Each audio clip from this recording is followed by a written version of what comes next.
Hello mga kaibigan ko diha. In today's video, halika samahan niyo ako. Ang lutuin ko ngayon is ano siya, sutanghon with ginisang sardines and roasted pork. Then ito yung pichay or bok choy ang gagamitin ko pang sabaw. Ayan, halika guys, samahan niyo ako guys.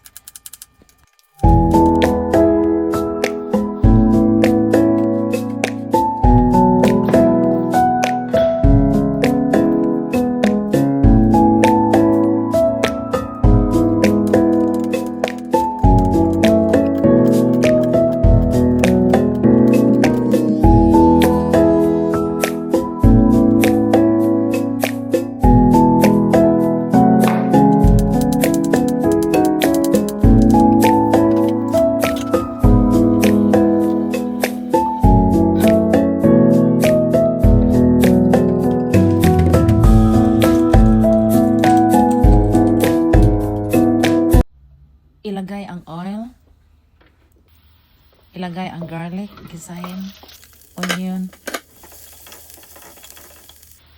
ilagay ang mackerel sardines, isali sa paggisal,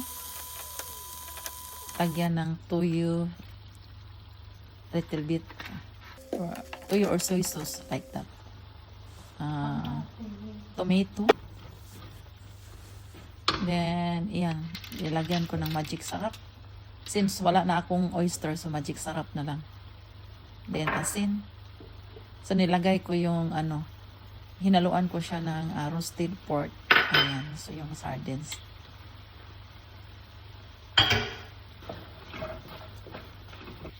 Ayan, so nilagyan ko ng mga 3 cups of water.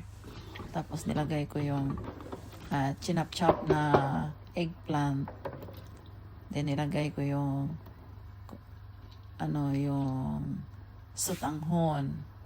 Tapos, nilagay ko yung yung bok choy or pichay na kinuha ko sa garden kanina. Tapos, nilagyan ko ng spring onion or sibuyas dahon.